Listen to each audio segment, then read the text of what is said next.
UEFA Champions League, the best football club competition, got over with its group stages, and here I am making an 11. I won't be going for a basic 4-3-3 formation because this season we saw a lot of offensive players performing so well, and I'll have to keep the fullbacks out. This is about picking the players, best players, who we aren't going to be literally managing this side, so balancing really doesn't matter. So, welcome to the Football Parliament, your one stop destination for all your football debates, discussions, and opinions. So, I'll just be presenting my screen to show you all. Yeah, so here it is.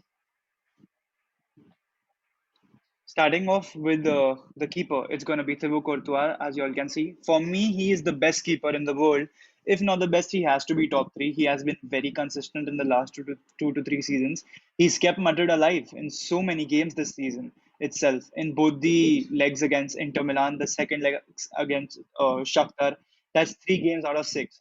He's made the third most saves in the Champions League. He has the most clean sheets in the Champions League, the best save percentage again in the Champions League so far this season, and he's number one in post shot expected goals. So even stats say he is the best goalkeeper, at least in the group stages of the Champions League. Now on to my defenders. So as you all can see, I am going with a three at the back. There are great defenders here. Two of them had really good seasons, great seasons, should I say, last year in the name of Thiago Silva and Ruben Diaz. Thiago Silva has always been crucial for Chelsea. जब से वो वहाँ है, and at the age of 36 or 37, he is making goal line clearances. So that's really good. We are even hearing rumors that Chelsea will offer him a possible extension for a year or two. Ruben Diaz has had the most interceptions for a defender this season. At such a young age, he's so mature and so confident with the ball. He's made important tackles this season and so important for City's defense. On to the next centre back, who is from my club, Eder Militao. What a season he is having. Now, Perez letting Varane go made a lot more sense because उसको constantly knee injury हो रहा था, and Eder Militao, when it mattered the most, stepped up. वो एक हफ्ता जो था जिसमें लास्ट सीजन जिसमें चैंपियंस लीग में we faced Liverpool twice, and La Liga में we had Barcelona. Eder Militao was really very, very good. So that's why he's a starter now. He's got the most tackles plus interceptions, 4.3 in this season. I'm not 100% sure about the stat, but he's got 4.3 tackles plus interceptions for a defender. Ratings aren't good, but I feel for defenders, ratings are fine. He's got a 7.3 rating, which is really very good. Now, on to my midfielders. I'll just show you. Tony Cruz, Christopher Nkunku, Bruno Fernandes. Tony Cruz, in my opinion, is the most important player for Real Madrid after Karim Benzema.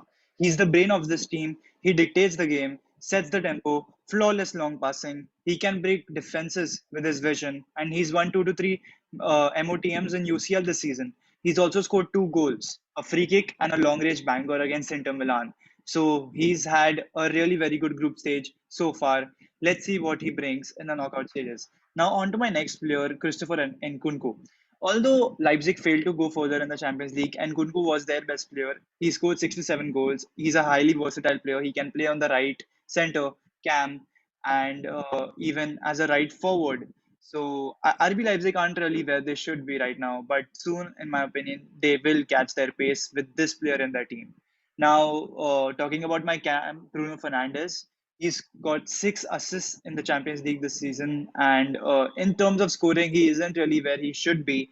But his passing and him picking out defenses with his vision is something which we often talk about. So Bruno Fernandes is my cam. Now on to my wide players, then I'll be moving on to my strikers. So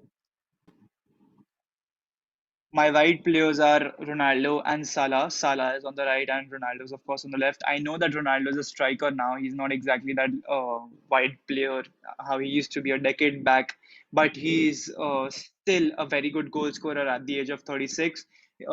Man United are in the Champions League thanks to this guy, his clutchness, him being so decisive in the Champions League. He scored 6 goals, and if I'm not wrong, 4 to 5 came when Man United were either drawing or they were losing the game. So Ronaldo has been really very important in the Champions League. Otherwise, for Man United, otherwise Man United would have been in the Europa League or probably out of European football completely.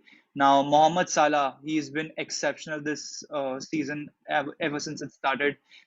He scored goals against Atletico Madrid and AC Milan. If Mohammed Salah doesn't play, in my opinion, Liverpool are really in big trouble because he's the guy, he's the scorer, he dribbles really well. He scores important goals for the team.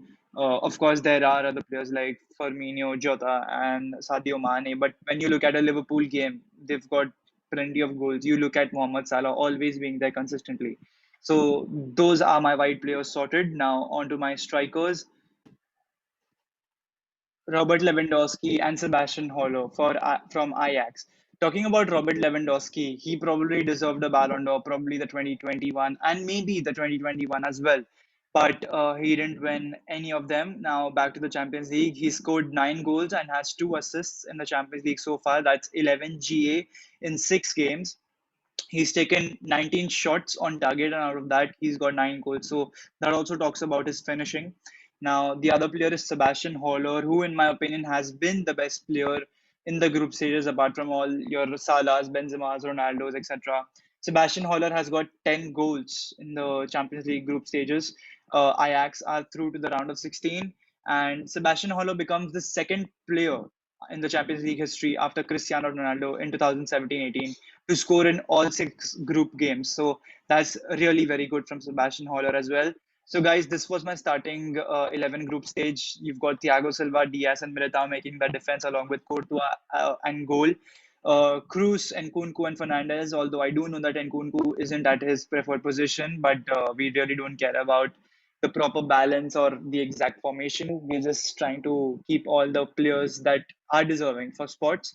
Lewandowski, Haller as my main strikers. Ronaldo is also a striker, but he's out wide for now. Mohamed Salah is there. I'll just give some key mentions. Players like Luka Modric, who deserve to be in the midfield. He's won 2 MOTMs, if I'm not wrong. He should be here, but he's missed out because of Nkunku's individual brilliance.